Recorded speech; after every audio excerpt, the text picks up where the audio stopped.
నిన్న రాజమండ్రి జైహో బీసీ సభలో చంద్రబాబు వరాలు ప్రకటించిన నేపథ్యంలో ప్రతిపక్ష వైసీపీ అలర్ట్ అయింది. పాదయాత్ర సందర్భంగా బీసీ సమస్యలపై ఫోకస్ పెట్టారు జగన్. పాదయాత్ర తర్వాత బీసీ సభ పెడతామని ప్రకటించారు. ఇప్పుడు టీడీపీ జైహో బీసీ సభతో ఏం చేయాలన్న దానిపై చర్చించారు జగన్. పార్టీకి చెందిన ముఖ్యమైన బీసీ నేతలతో చర్చించారు జగన్.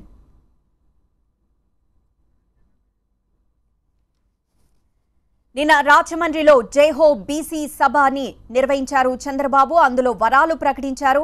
దీంతో ప్రతిపక్ష వైసీపీ ఇప్పుడు అలర్ట్ అయింది. పాదయాత్ర సందర్భంగా బీసీ సమస్యలపై ఫోకస్ పెట్టారు జగన్. ఇక పాదయాత్ర తర్వాత ఒక బీసీ సభ పెడతామని అప్పుడు ప్రకటించారు.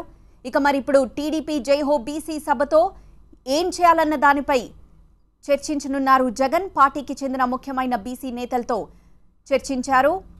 బీసీ నేతలతో జగన్ భేటీపై పూర్తి వివరాలు మా ప్రతినిధి అగస్త్య అందిస్తారు. అగస్త్య, ఒక పక్క తెలుగుదేశం పార్టీ బీసీల గర్జన అంటూ సభ నిర్వహించిన సమయంలో బీసీల చుట్టూ ఆంధ్రప్రదేశ్ రాజకీయం తిరుగుతోంది. బీసీల ఓట్ల ఆకర్షణ కోసమే బీసీల సభ పెట్టారని వైఎస్ఆర్సీపీ విమర్శిస్తోంది. బీసీల కోసం ఈ 5 ఏళ్లలో చేయని నేపథ్యంలో బీసీ గర్జన, బీసీల కోసం కొత్త ఆఫర్లు తీసుకొచ్చి తెలుగుదేశం పార్టీ వాళ్ళ ఓట్లను మరోసారి కొల్లగొట్టాలని ప్రయత్నం చేస్తుందని భావిస్తున్న వైఎస్ఆర్సీపీ అత్యవసరంగా బీసీ నాయకులతోటి, బీసీ ముఖ్య నాయకులతోటి సమావేశం ఏర్పాటు చేయడం జరిగింది. ఈ సమావేశానికి పార్టీ సీనియర్ నేతలు జోగు రమేష్, బొత్స సత్యనారాయణ, పిల్లి సుభాష్ చంద్రబోస్, ఇతర నాయకులు విజయసాయి రెడ్డి కావచ్చు, ధర్మాన మోపిదేవి వెంకటరమణ, ఇట్లా బీసీకి సంబంధించిన నాయకులందరూ కూడా జగన్ నివాసంలో లోటస్ పాండ్ లో సమావేశమయ్యారు. ముఖ్యంగా ఆంధ్రప్రదేశ్ లో మొన్న చంద్రబాబు నాయుడు అధ్యక్షతన నిర్వహించిన బీసీ గర్జనకు సంబంధించిన సమావేశం ఏ విధంగా జరిగింది అనే దాని మీద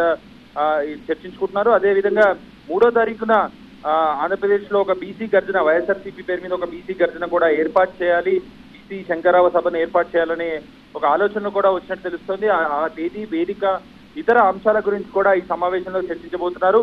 బీసీలకు ఎటువంటి హామీలు ఇవ్వాలి, ఒకవేళ మా ప్రభుత్వం వస్తే కనుక ఏమేం కార్యక్రమాలు చేస్తాము, బీసీలను ఆకర్షించుకోవడానికి ఏం చేస్తారు అనే దానిపైన ప్రధానంగా నేతలు చర్చిస్తున్నారు. మరికొద్దిసేపట్లో ఈ సమావేశం ముగిసిపోయిన తర్వాత 3వ తేదీకి సభకు సంబంధించిన మరింత క్లారిటీ అయితే వైఎస్ఆర్సీపీ నేతలు ఇవ్వబోతున్నారు.